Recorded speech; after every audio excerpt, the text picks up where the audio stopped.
بسم اللہ الرحمن الرحیم، السلام علیکم۔ میں اسد اللہ خان ہوں۔ تین چار چیزوں پہ اس ویڈیو میں ہم بات کر لیتے ہیں۔ ایک تو یہ کہ اس وقت جب میں یہ ویڈیو ریکارڈ کر رہا ہوں، پاکستان تحریک انصاف کی سیاسی کمیٹی اور کور کمیٹی کا ایک مشترکہ اجلاس ہو رہا ہے، جس میں آئندہ کے لائحہ عمل پہ غور کیا جا رہا ہے۔ اس بات پہ غور ہو رہا ہے کہ کیا کرنا ہے۔ ظاہر ہے ایک تو اس کا ایجنڈا یہ ہوگا کہ جو انڈیا پاکستان سچویشن ہے اس پر پی ٹی آئی کو کیا نیریٹو رکھنا چاہیے، کیا موقف رکھنا چاہیے۔ عمران خان صاحب نے جو حالیہ 2-3 ٹویٹس کی ہیں اس کی روشنی میں ہم اپنا لائحہ عمل کس طرح سے بنائیں، کیسے لے کر چلیں، ایک تو یہ ہوگا۔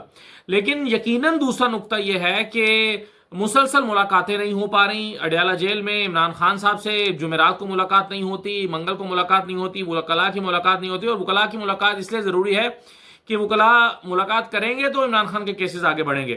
یہ ان وکلاء کو ملوا دیتے ہیں جن کا کیسز سے کوئی تعلق ہی نہیں ہے، تو وہ ملاقات تو ہے ہی اس لیے تھا کہ کیسز پر بات ہو سکے۔ وہ ملاقات صرف ملاقات نہیں ہے بلکہ وہ کیسز پر بات کرنے کے لیے ملاقات ہے۔ اور منگل کی ملاقات کا نہ ہونا کا مطلب یہ ہے کہ جو ان کے کاؤنسلز ہیں، وکلاء ہیں، وہ کیسز کو آگے نہیں بڑھا سکتے جب تک وہ عمران خان سے ملاقات نہیں کریں گے۔ تو وکیل کا اپنے موکل سے ملنا یہ اس کا قانونی حق ہے، اور موکل کا بھی، ملزم کا بھی یہ حق ہے کہ وہ اپنے وکیل سے مل سکے۔ اس بنیادی حق سے عمران خان کو محروم کر دیا گیا ہے۔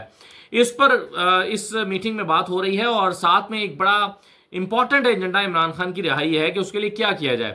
اس میں کچھ لوگوں کی رائے یہ ہے کہ عمران خان کی رہائی کے لیے تحریک چلانی چاہیے اور احتجاج کی کال دے دینی چاہیے۔ خاص طور پر یہ جو نقطہ نظر ہے وہ جنید اکبر صاحب کا ہے، جو پریزیڈنٹ ہیں خیبر پختونخوا کے۔ وہ سمجھتے ہیں کہ عمران خان کی رہائی کے لیے اب احتجاج کی کال دے دینی چاہیے، اور اس سلسلے میں انہوں نے کوئی پچھلے 1-1.5 مہینے سے تیاری بھی کر رکھی ہے۔ کارکنوں کو تیار رہنے کا کہہ بھی دیا تھا۔ مراد سعید بھی جو 2-3 انہوں نے کنونشن کیے ہیں، اس میں اپنے کارکنوں سے انہوں نے کہا تھا کہ وہ 5-5 ہزار ہر ڈسٹرکٹ سے لوگ نوجوان تیار رہیں، اور انہوں نے تیاری کی بھی ہے۔ لیکن پاکستان تحریک انصاف کی قیادت ایک مخمصے کا شکار ہے، جہاں ایک طرف اس وقت اس میں اجلاس میں ہمارے پاس خبریں یہ تھی کہ جنید اکبر جائیں گے اور مطالبہ کریں گے کہ کال کی جو ہے وہ احتجاج کی تاریخ دی جائے، احتجاجی کال جو دینی ہے اس کی تاریخ دی جائے اور تاریخ کا تعین کیا جائے۔ لیکن چونکہ کور کمیٹی ابھی تک کچھ چیزیں کوئی بھی چیز طے کر نہیں پا رہی ہے، مثلا نہ تو وہ احتجاج کا فیصلہ کر پا رہی ہے، تاریخ دینا تو دور کی بات ہے، کور کمیٹی یہی فیصلہ نہیں کر پا رہی کہ کرنا کیا ہے، احتجاج کرنا ہے یا نہیں کرنا۔ اس کے علاوہ کور کمیٹی کے سامنے، پاکستان تحریک انصاف کی پولیٹیکل کمیٹی کے سامنے جو 3 آپشنز محمود اطہر صاحب نے دے رکھے ہیں، وہ ان پر فیصلہ نہیں کر پا رہی، جس پر میں بارہا یہ کہہ چکا ہوں کہ اس میں سب سے اچھا آپشن اور قابل عمل آپشن جو ہے وہ 45 کی اسمبلی کا بنانا ہے۔ فارم 45 کی اسمبلی آپ پیرلل اسمبلی بنا دیں، اس میں اسپیکر اپنا بنا دیں، کیبنٹ اپنی بنا دیں، اس کے اجلاس ہوتے ہوں، رولا پڑ جائے گا۔ ایک نیریٹو بھی آپ نے بنانا نا۔ آپ کہتے ہیں کہ آپ عمران خان کو جیل میں جا کر حملہ کر کے آزاد نہیں کرا سکتے، تو ٹھیک ہے۔ آپ کہتے ہیں جی ہم پولیٹیکل لوگ ہیں، پولیٹیکل سٹرگل ہی کر سکتے ہیں، تو یہ پولیٹیکل سٹرگل ہی ہے نا۔ یہ پولیٹیکل سٹرگل ہے کہ آپ ایک فارم 45 کی اسمبلی قائم کریں، لیکن آپ وہ بھی نہیں کر پا رہے، بلکہ اس کا فیصلہ بھی نہیں کر پا رہے۔ قائمہ کمیٹیوں سے باہر آنا آپ کو مشکل فیصلہ لگ رہا ہے، اسپیکر کے خلاف آپ کو لگتا ہے کہ تحریک عدم اعتماد لائیں گے تو نقصان ہو سکتا ہے، لیکن یہ تو ہو سکتا ہے، اس کا بھی فیصلہ نہیں کر پا رہے۔ تو بنیادی طور پر تحریک انصاف کسی بھی نتیجے پر نہیں پہنچ پا رہی۔ اب مسئلہ یہ ہے کہ پی جی آئی کے اندر جو لوگ بات کرتے ہیں انہوں نے حلف اٹھایا ہوتا ہے کہ ہم باہر بات نہیں کریں گے، ان سے حلف لیا جاتا ہے۔ لیکن جانے سے پہلے تو ہمیں کچھ لوگوں سے رابطوں کے نتیجے میں یہ اندازہ ہوا کہ جنید اکبر صاحب جو ہیں وہ یہ ڈیمانڈ کرنے جا رہے ہیں کہ بھائی اب بہت ہو گیا، بڑا بے عزت ہو رہے ہیں۔ میری کچھ دن پہلے پی ٹی آئی کے ایک بڑے سینئر رہنما سے بات ہو رہی تھی، انہوں نے کہا کہ بھائی اس وقت ہمارا مسئلہ یہ ہے کہ ہمارے پاس کرنے کو کچھ ہے نہیں، ہم احتجاج کی کال دے نہیں پا رہے، عوام کا ہمارے اوپر بہت پریشر ہے، عوام کا ایک شدید دباؤ ہے، تو بہتر ہے ہم گرفتار ہی ہو جائیں تو ذرا کوئی عزت بچی رہے گی۔ لیکن گرفتار ہونے سے بھی اب عزت نہیں بچے گی، کچھ نہ کچھ تو کرنا پڑے گا، تحریک انصاف کو کچھ نہ کچھ تو پلان کرنا پڑے گا۔ اگر آپ خود فریبی کا یوں شکار رہیں گے کہ نہیں جی کچھ نہ کچھ ہو رہا ہے، دیکھیں عمران خان کا لب و لہجہ نرم ہو گیا ہے، دیکھیے عمران خان سے ملاقاتیں نہ ہونے سے ماحول میں ایک ٹھہراؤ پیدا ہوا ہے، اب عمران خان رہا ہو جائے گا، تو یہ خود فریبی کا شکار پاکستان تحریک انصاف کی قیادت مجھے نہیں لگتا کہ کوئی فیصلہ کرنے کی پوزیشن میں ہے کہ انہیں کیا کرنا ہے۔ وہ تحریک انصاف کی قیادت کوئی فیصلہ ہی نہیں کر پا رہی، کیا کرنا ہے یہ تو بات کی بات ہے، کرنا بھی ہے یا نہیں یہی فیصلہ نہیں ہو پا رہا۔ تو دیکھیے ابھی کمیٹی کا اجلاس چل رہا ہے، اس میں کیا باتیں ہوتی ہیں یہ پھر ہمارے سامنے آئیں گی تو آپ کے ساتھ ڈیٹیلز اس کی مزید شیئر کریں گے۔ دوسرا یہ ہے کہ رانا ثناء اللہ صاحب عمران خان سے پریشان دکھائی دیتے ہیں، اور عمران خان کے مثلاً شوکت پراچا صاحب کے پروگرام میں وہ تھے، تو انہوں نے شوکت پراچا صاحب نے پوچھا کہ عمران خان کو ان حالات میں عمران خان کے ساتھ بیٹھ کے بات کر سکتے ہیں، ان کو آن بورڈ لیا جا سکتا ہے؟ تو اس پر رانا ثناء اللہ صاحب نے جواب دیا کہ پراچا صاحب نہ وہ رہا ہونا چاہتا ہے نہ بیٹھ کر بات کرنا چاہتا ہے، ہم کیا کریں؟ اب رانا ثناء اللہ کے ایک جملے میں بے بسی بھی ہے، اعتراف بھی ہے کہ ہم نے عمران خان کو رہا ہونے کی آفرز دی ہیں، لیکن عمران خان رہا ہونا مانتا نہیں ہے۔ وہ اس لیے نہیں مانتا کہ عمران خان اپنی شرائط پہ رہا ہونا چاہتا نا، وہ عمران خان رانا ثناء اللہ کی شرائط پہ رہا نہیں ہونا چاہتا۔ یعنی پاکستان کی تاریخ یہ رہی ہے کہ جب لوگوں کو کہا جاتا تھا کہ آپ رہا ہونا چاہتے ہیں، وہ کہتے تھے بھائی جو مرضی مجھ سے لکھوا لو، ایگریمنٹ کر لو، یقین دہانی لے لو، کچھ کرنا کرو، مجھے باہر نکالو، مجھے مچھر کاٹتا ہے، میں جیل کی سختی گرمی سردی برداشت نہیں کر سکتا، مجھے باہر نکالو۔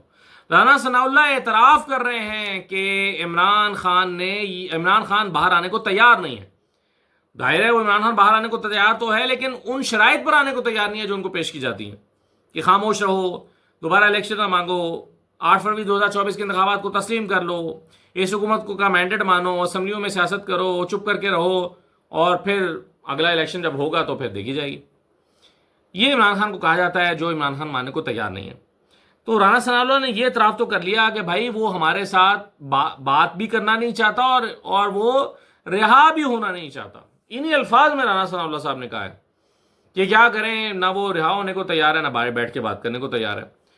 تو یہ ہے وہ موقف جو پاکستان تحریک انصاف کا موقف ہے یا ہونا چاہیے، جو رانا ثناء اللہ صاحب کہہ رہے ہیں کہ بھائی عمران خان تو ریڈی ہی نہیں ہے، عمران خان تو بات ہی نہیں مان رہا، عمران خان تیار ہی نہیں ہے، اور عمران خان رہا ہونا ہی نہیں چاہتا۔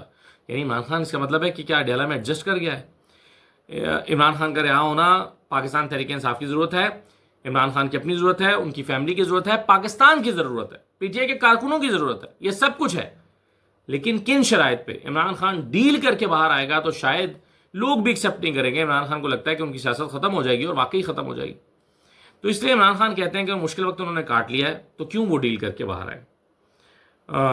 اب یہ فکر مندی رانا صاحب کو بھی ہے۔ اس کا مطلب ہے حکومت چاہتی ہے عمران خان رہا ہو، بھائی ہماری جان چھوٹے، لیکن عمران خان رہا ہونے کو تیار نہیں ہے۔ اس بات کا اعتراف رانا ثناء اللہ صاحب نے اب کر لیا ہے۔